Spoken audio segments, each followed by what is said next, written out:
নমস্কার সবাইকে সুন্দরবন ডায়েরির আরও একটি নতুন পর্বে অনেক অনেক স্বাগত জানাই। এখন সকালবেলার দিকে সকালের জোয়ার, তো নদী রাস্তার উপরে উঠে হাঁটাহাঁটি করছিলাম। তার মধ্যে এদিকে চলে আসলাম, নতুন ঘাট হয়েছে। আগের দিন তো আপনারা ভিডিওর মাধ্যমে দেখলেন, তো আমিও তাই দেখলাম। তো হাঁটতে হাঁটতে চলে আসলাম, আমি দেখি কোথায় কি হয়েছে। তো একদম অনেকটাই এগিয়ে দেখতে পাচ্ছি এই ঘাটটা হয়েছে। এটা নতুন ঘাট, এখন জল উঠে গেছে বলে বোঝা যাচ্ছে না, পুরো জোয়ার একদম ভরা। আর ওপাশের যে ঘাটটা সেটা তো দেখলাম পুরো ভাঙনে চলে গেছে, সেখান থেকে আর ওঠার মতন আর সামনে আর জায়গা নেই। তো এই মতো পরিস্থিতিতে নতুন ঘাট তৈরি হয়েছে, সেটা দেখলাম এখন।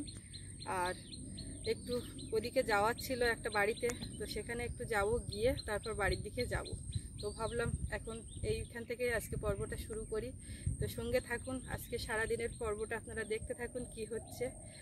আপনাদের আশা রাখছি ভালো লাগবে। আর এখনও যারা আমাদের চ্যানেলটি সাবস্ক্রাইব করেননি, প্লিজ চ্যানেলটি সাবস্ক্রাইব করে সবাই পাশে থাকবেন। তো সাথে থাকুন, রোদও বেশ দিচ্ছে ভালো, আর চারিদিকে বাইন গেওয়া। নদীর চরে আসলে আমাদের এখানকার এই চরে মূলত বাইন আর এই যে গেওয়া গাছ বেশি, দুই একটা, তার মাঝখানে কেওড়া গাছ আছে। আর একটু দূরে ওদিকে ওপাশটায় গর্জন গাছ আছে, তাই না? ওই যে এগুলো ওঠে ঠেসমূলগুলো। তো এই ঘাট দিয়ে কত অতিথিদের আনাগোনা হবে, আসা যাওয়া, তাদেরকে বিদায় জানানো, কত মন খারাপ, কত স্মৃতি এই ঘাটেই কিন্তু হবে। নিয়ে আসা আমাদের যারা দর্শক বন্ধুরা আছেন তাদের মধ্য থেকে যারা যখন আসেন, যখন ঘাট থেকে নিয়ে যায় তখন একটা ভালো লাগা কাজ করে, একটা আনন্দ, অন্যরকম অনুভূতি। যখন দুদিন থাকার পরে বা 5 দিন থাকার পরে তাদেরকে যখন এই ঘাট থেকে আবার ছেড়ে দিই, সত্যি একটা মন খারাপের দিন।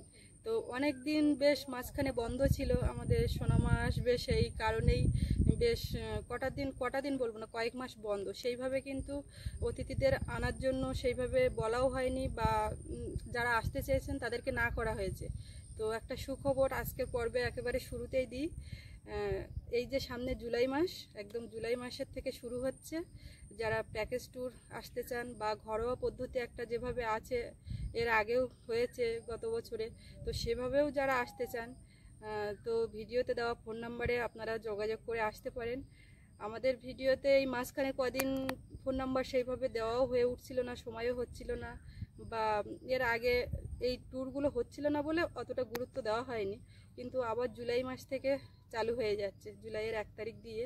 তো আপনারা যারা আসতে চান ফোন করবেন, আর বন্ধ হবে না, আর সারা বছর চলবে। প্যাকেজ ট্যুর মূলত জুলাই থেকে শুরু হচ্ছে, যেগুলো প্যাকেজের মাধ্যমে বোটে করে ঘোরাঘুরি, থাকা খাওয়া ঘোরা, এগুলো তো আছে প্যাকেজ ট্যুরে। আর নন প্যাকেজে যেগুলো ইন্ডিভিজুয়ালি যারা আসেন, আমাদের ছোট বোটে করে নিয়ে আসা হয়, তারা ঘরোয়াভাবে থাকেন আমাদের সঙ্গে, সময় কাটান 2-4 দিন। তো তার একটা পদ্ধতি রয়েছে। আমরা ফোন করলে, হ্যাঁ, গত 2-5 মাস আগে পর্যন্ত যেভাবে ওই ঘরোয়া ট্যুরগুলো করা হয়েছে সেগুলোও থাকবে। তো সব মিলিয়ে মোটামুটি আমরা জুলাই থেকেই সবটা শুরু করছি।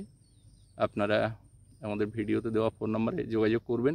ইদানিং অনেকেই ফোন করেছেন, হয়তো ফোন ধরা হয়ে ওঠেনি, ফোন নাম্বারও অনেক ভিডিওতে দেওয়া হয়নি, কারণ ট্যুরটা বন্ধই রেখেছিলাম। হ্যাঁ, তো এখন থেকে ট্যুরের জন্য আপনারা ফোন করতে পারেন আমাদের ভিডিওতে দেওয়া নাম্বারে। চলো, এখানে প্রচন্ড রৌদ্র, গরম। নাম্বার একটু মুখে বলে দিই, যারা টুক করে তুলতে পারেন না, অনেক সময় একটু লেন্দি করে দেবে। অনেকে আবার মানে ফোন করেও বলে আমি চেপে চেপে কত করে পেয়েছি নাম্বার, কোথায় কি ব্যাপার, অনেকের সমস্যায় তুলতে। +91 8346 055 166 এই নাম্বার। +91টা এটা দেওয়া হয় এই কারণে, বিদেশ থেকেও অনেকে ফোন করেন, প্রচুর মানুষ। তারা বলে যে কোড নাম্বার কেন দেন না আপনারা, আমাদের বুঝতে একটু অসুবিধা হয়। তো নাম্বারটা আবারও বলছি, 8346 055 166। আর ফোন করার সময় সন্ধ্যা 7টা থেকে রাত্রি 10টা। আর বিদেশ থেকে যারা কল করবেন +91 লাগিয়ে নেবেন। বিদেশ থেকে যারা ফোন করবেন হোয়াটসঅ্যাপে কল করবেন, মূলত হোয়াটসঅ্যাপ কলই করেন যারা বিদেশ থেকে, ফোন কল করবেন না, হোয়াটসঅ্যাপ কল করবেন। বাপরে বাপ, কি রোদের তেজ! তোমার এ ছাতা চলবে না, ভেতরে কালো, পুরো কালো হয়ে যায়। এই নাও, ছাতা বদল হয়ে যাক।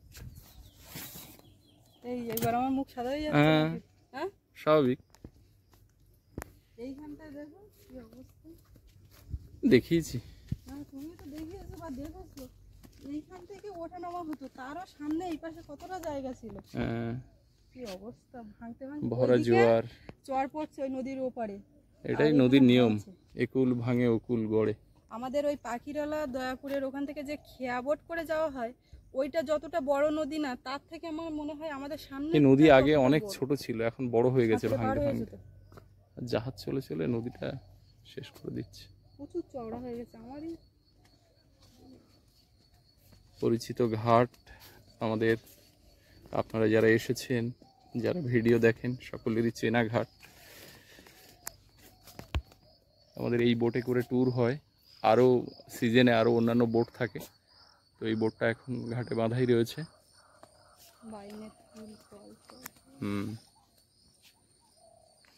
বাইনের ফুল ফল এখনই হওয়ার সময়।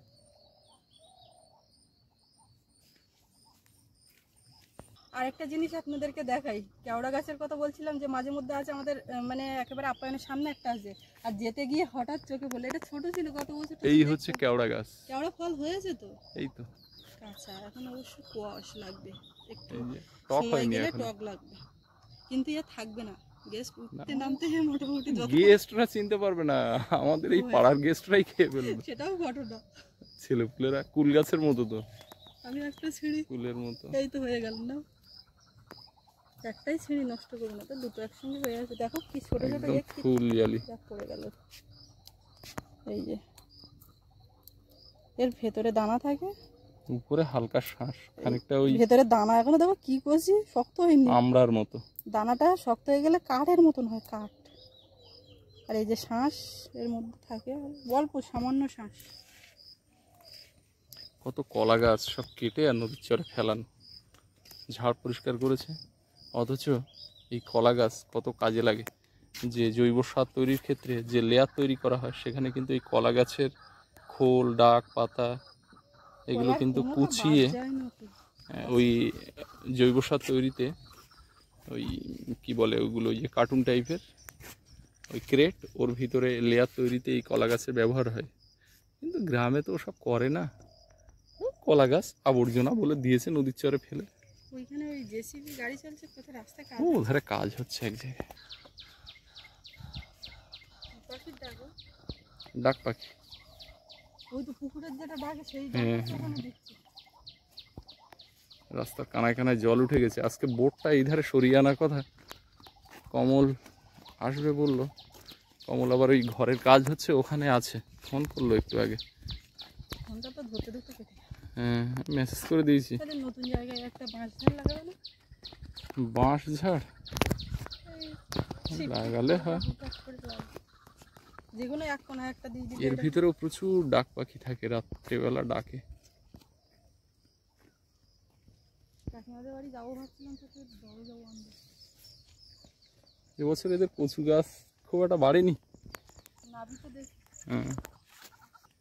গতকাল যে ভিডিও আপনারা দেখেছেন মৎস্য অভিযান মা বেটার, এই জঙ্গলের মধ্যে গেছিলাম, তখন এরকম জল ছিল, এতটা না, এর থেকে একটু কমেছিল জল, একদম নদীর কানা পর্যন্ত, ওই গাছের গা দিয়ে দোন বাঁধা ছিল। তো এই জঙ্গলের ভিতরে রাত্রে তখন 12টা বাজে নেমেছিলাম। অনেকে কমেন্ট করেছেন, অনেকে ভয় পেয়েছেন, অনেকে বলেছেন যে ওভাবে যাবেন না। তবে আমরা যেহেতু গ্রামের মানুষ, নদীর পাশে, অনেকে ধরে কিন্তু মাছ তো বারণ করা হয়, সে কি শুনে, নদীর পাশে থাকি, মোটামুটি আমাদের অভিজ্ঞতা আছে কম বেশি। আর কমলার আমি যখন নৌকা নিয়ে রাত্রে এপার ওপার করি, তখন তো সেগুলো আরও ডেঞ্জারাস।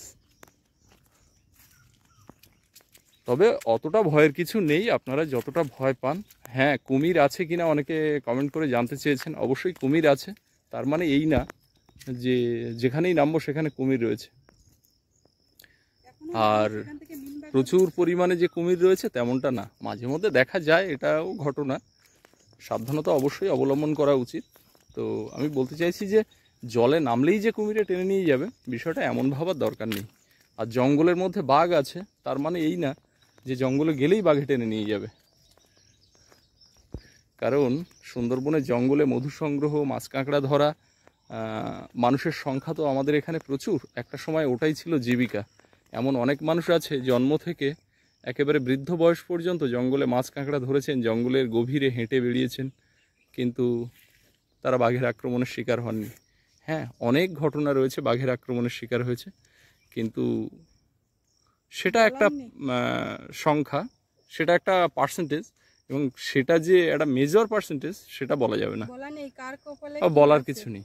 আমার ঠাকুরদা জঙ্গলে যেত না, একবার মানে 3-4 দিন একসঙ্গে করে যায়, তাদের মধ্যে থেকে একজন যায়নি বলে সেই ফাঁকা জায়গা পূরণ করতে ঠাকুরদা গেছিল, সেই যে গনে গেছে সেই গনেই।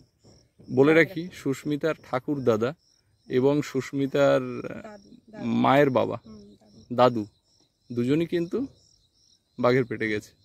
আরে সেই সময় প্রচুর একটা মানে যত বিধবা আছেন বেশিরভাগ তাদের স্বামীগুলো জঙ্গলে ওইটা, ওই যে ঘেরা টেরা দেওয়া ওইগুলো তো তখন অতটা ছিল না, তখন কোনো রকম ছিল না। আর বাঘের চাপও ছিল প্রচুর। বাঘের, হ্যাঁ, তখন বাঘ প্রচুর ছিল। আকাশটা মেঘাচ্ছন্ন হয়ে আছে ঠিকই, পাতা নড়ছে না, কিন্তু গাছের পাতা নড়ছে না, একটা গুমোট পরিবেশ, ভ্যাপসা গরম।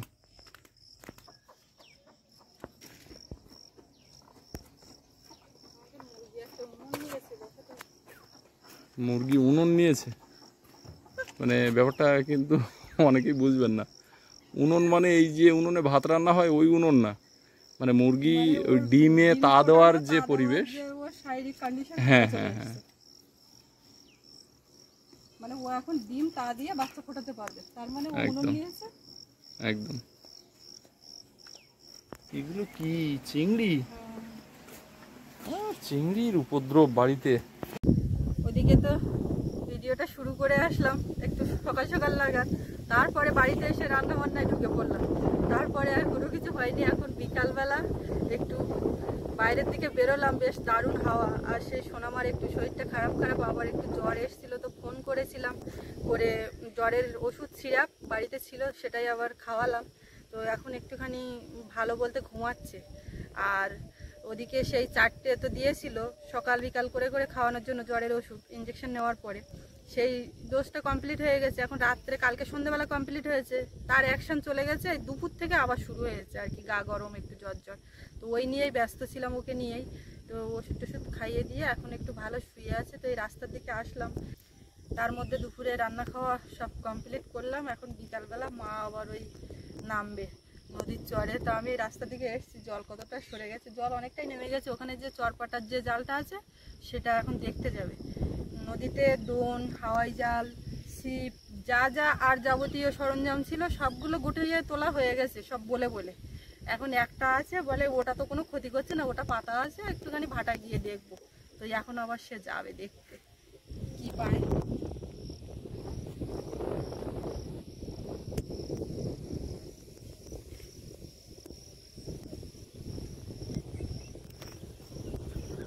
ইটগুলো নিয়ে যেতে হবে ও মাথার দিকে, লোকজন পাচ্ছি না, আবার রাস্তায় ইট বিছাতে হবে, তার জন্য আলাদা ইট আনতে হবে। সামনে বর্ষাকাল আসছে, বর্ষার সময় গত বছরে যেমন এখান থেকে আমাদের ওই ঘাট পর্যন্ত ইট বিছিয়েছিলাম, এবছরও ইট দিতে হবে। আর এবছরে মন্দের ভালো আরেকটা হয়েছে কি, এখানে চরটা যে অনেকটা ছিল ভেঙে কাছে চলে এসেছে, জোয়ারের সময় এখান থেকে বোট থেকে গেস্ট নামানো যাবে। মা কোথায় কখন নামবে যাবো থেকে ইট বিছিয়ে দিলে পরে যারা আসে সবাই তো তখন ওর উপর দিয়ে হাঁটে, তখন কে দিয়েছে অতটা না বুঝে বলে সবাই ওই মাথা পর্যন্ত দিতে পারিনি।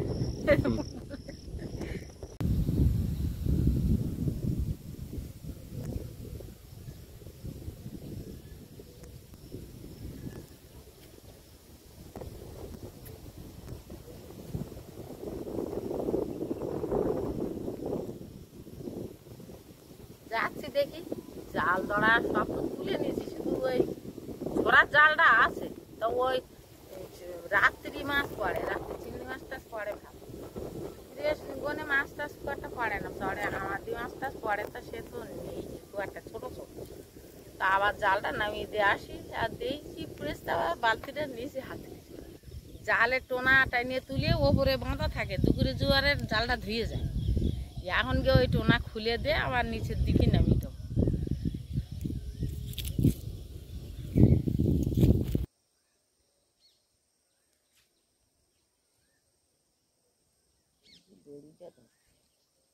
খেলা পড়েছে, উপর দিয়ে উঠলাম।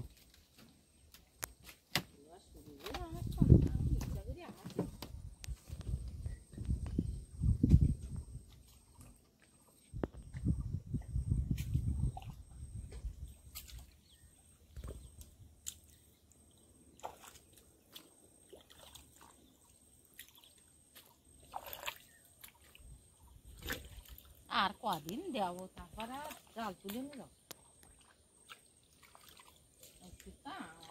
আমি দেখতে পাচ্ছি একটাও চিংড়ি আইনি। চিংড়ি মাছটা পরে রাতে জুয়া।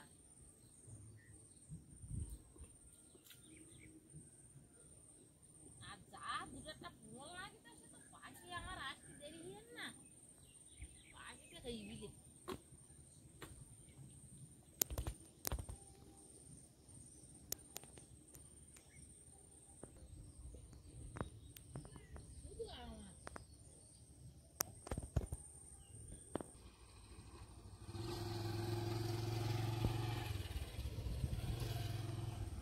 মা এসেছিল জাল সোজা করে দিতে, মাছ খুঁটতে বা মাছ ধরতে ঠিক আসেনি, কারণ দুপুরের জোয়ারে তো মাছ পড়ে না। তো ওখানে যে কটা চুনোচানা মাছ হয়েছিল, চিংড়ি বা ওই সাদা মাছ, সেগুলো নিয়ে মা বললো যে এখানে দুটো দোন আছে, তাতে চারাগুলো পরিয়ে দিয়ে আসি। ওই যে কটা মাছ পেয়েছে ও কটা নিয়ে ওই দোনের চার পরাতে চলে গেছে।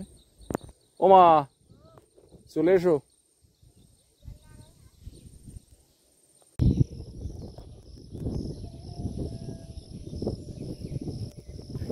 জানটা নামিয়ে দিলাম, সোনা উপর তুলে থই না, দুপুরে জোয়ারে ধোয়ার জন্য ওতে তো ভেতা নিয়ে নিতে থাকে, না ধুয়ে গেলি তো কাঁকড়া একা আসবে। ওই 8-10 চিংড়ি মাছ পুরালো, তা একটা সেই নৌকোর মাথায় একটা ছোট দোন ছিল না, ওই দোনটা তো ওই যা পাতা থাকে তো উঠে চিংড়ি মাছ কাটা খেতে দেখ।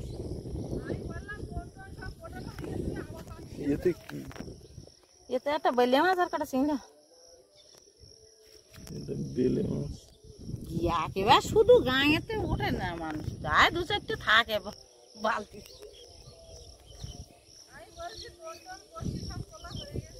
না ওই ছোট দনটা ঘোরার মুখে ওরা থাকে পাতা। এখানে এই কুমড়ো গাছ কি দানা দিয়েছিল না এমনি এমনি হয়েছে? না, ওটা তো পরিষ্কার করেছে, ভাবলাম আজ যাওয়া হয়েছে।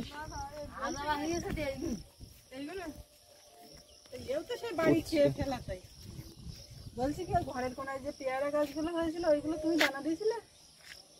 ওই জায়গায় ওই একদম কোনায় এই ধারে এইগুলো, হ্যাঁ, আর ওই ধারে বেরিয়েছে ওগুলো সব ওই এসে পেয়ারা খাই তুই এইগুলো খাই ফেলি। ওই সেই গাছের পেয়ারা সব পোকা লেগে যাচ্ছে। আমি ওই একটা গ্যাস মানে দেখছিলাম তারা ওখানে পেয়ারা খাচ্ছিল, দাঁড়িয়ে দাঁড়িয়ে আমার মনে পড়ে পেয়ারা ওরা প্রচুর খায়, তো ওই দানা পড়েছে। সবাই কি আর দানা ফেলে? আমি তো ওই গাছের বড় বড় পেয়ারা সব পোকা লেগে গেছে। দানা আমি ফেলেছি, সেই চারাগুলো তো তুলে তো সব মারি ফেলেছো। এইখানে যেটা দিলে বেশ পুরো শুকিয়ে গেছে। মাছ কি প্রচুর মাছ পেয়েছে। এই তো আমি বলে বাবা রে, হ্যাঁ হ্যাঁ কষ্ট হচ্ছে, আমি বুঝতে পারছি। ও বাবা,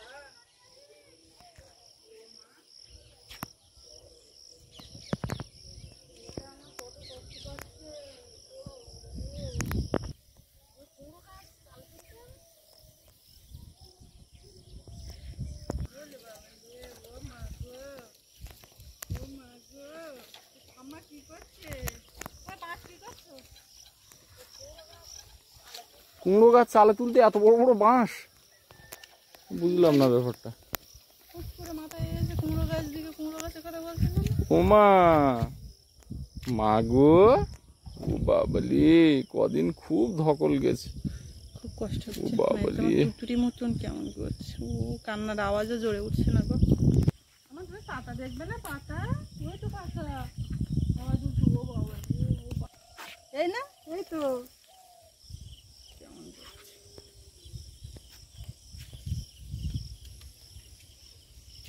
ওমা কোলে কোলে কোলে কোলে থাকতে পছন্দ করছে। খুব কষ্ট হচ্ছে তোমার? কি হচ্ছে মা? কি মায়াবী চোখ, খুব মায়া ভরা মুখ, মুখটা একবার এদিক একবার ওদিক। ও বাবালি, ও বাবালি, পাটা নাড়ার মতো না, একটুখানি পা তুলে ফেললে করুণ সুরে কান্না। বাবা তো ড্রেস পাতি করে বেরিয়ে পড়লো, সাদা পাঞ্জাবি পরে বুঝলে মা। ছাগলগুলো তো কিনে এনেছে, কথা শুনে না, বললেও শুনে না। এখন এই ছাগলের দিকে দেখে না, বিকাল হলে বেরিয়ে যায়। মা জিজ্ঞেস করছে কোথায় গেল, তাই বলছি বেরিয়ে গেছে। বলে হ্যাঁ যাবে তো। ছাগল এই বর্ষা জল কাদা হওয়ার আগে বিক্রি করে দেওয়ার দরকার। কিনলো একটা দুটো করতে করতে মাঝখানে আবার কটা করে বিক্রি করেছে। ওই করতে এগুলো তো আছে যা বাগান খাই পুরো সাইডের সেই গাছগুলো খেয়েছে। আর এমনি তো অন্যের ছাগল আসে, ওই না সব তাড়াতে হয় শুধু। ও মা, তুমি এবার গা দিয়ে ওঠো। আমার এই সিস্টেম চালু করে দিয়েছি, মানে ফোনটা শুধু বারবার দিনে অন্তত 2-4 বার নৌকায় জাল, ওই বসি, ওই সমস্ত করে। এবার কতবার কাপড় চোপড়ের সেট ধোয়া যায়। বলছি তুমি যখনই নদীর চরে নামবা, এই পুরানো নাইটি ওইগুলো ব্যবহার করে ওই কাদামাটি মাটি উঠবা। প্রথমে তো না বলে ভিডিও হয়, সবাই দেখবে। দেখবে ঠিক আছে, শাড়ি তো তুমি পরো না এমন না, পরবে আর এইগুলো ব্যবহার করবে, তোমার সুবিধে হবে। তো ওই জোর করে তো এখন এই এসছে কিছু, তো আজকে বোধহয় পাইনি সেরকম। আমি এখনো বালতির মধ্যে ওদিকে দেখি, তো চান করে উঠছে। আর সোনামাকে নিয়ে একটু ঘুরবো, আবার বেশি ঠান্ডাও লাগাবো না। এখন দেখতে পাচ্ছি একটু হাওয়া ছেড়েছে, ঘরের মধ্যে ঢুকে পড়বো। তো আজকে পর্বটা এখানে শেষ করব। আপনাদের কেমন লাগলো কমেন্টে জানাবেন। আর সবাই ভালো থাকবেন, সুস্থ থাকবেন। দেখা হচ্ছে আগামীকাল। আর এতক্ষণ সাথে থাকার জন্য সবাইকে অনেক অনেক ধন্যবাদ।